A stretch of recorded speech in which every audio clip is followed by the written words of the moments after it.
have to admit, I'm not really sure if this is picking it up right. When I'm looking at the viewfinder, everything looks washed out.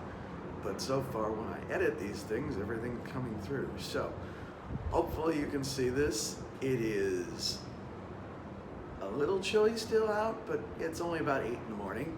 And we are coming into Halifax, and for the first time in days, we seem to have some nice sunny weather. We can only hope this keeps up while we're going into town. Daniel is going over some maps because the internet is his friend, and he's realizing we may be spending a lot more time in town today than we were yesterday.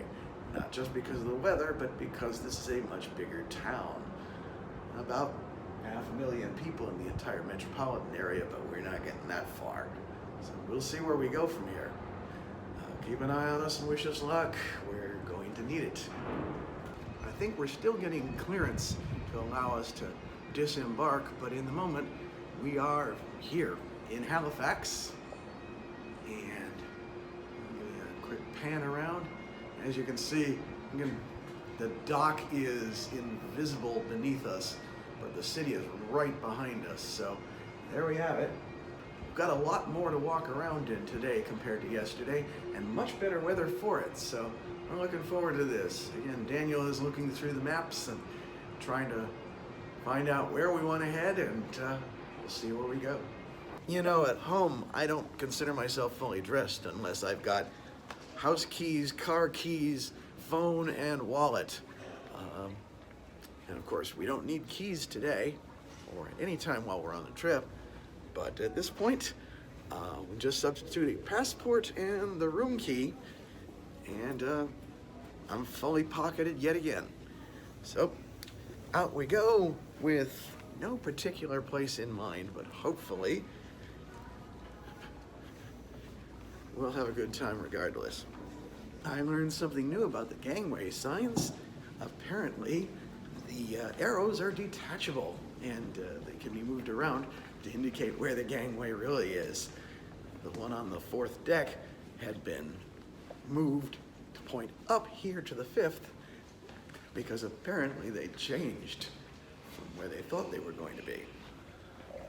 I think I can see why there was the confusion with where the gangway is. This seems to be an adjustable gangway, so they just moved it around to what's more convenient. All right, we are out and about on the streets of Halifax, and from the looks of this map, we've got mostly everything is to the east of here. So that means we don't have to make too many decisions right at first, because we always have to go to a grocery store or a superstore when we're in one town or another just to see how the locals live.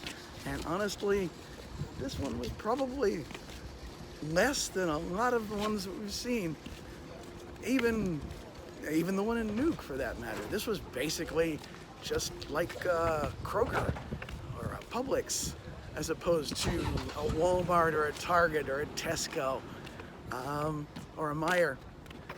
So yeah, I mean, we've been here, we've seen it. Nothing to bring aboard. Foodstuffs on a cruise ship? Are you nuts? Yeah. But at least we checked it out, so we know.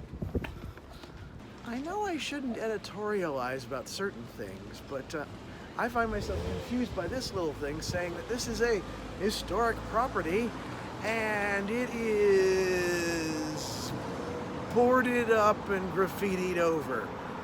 They really know how to take care of their historical buildings here in Halifax. I'm hoping this is an exception, but Okay, we have found our first landmark here in Halifax. This is the Government House,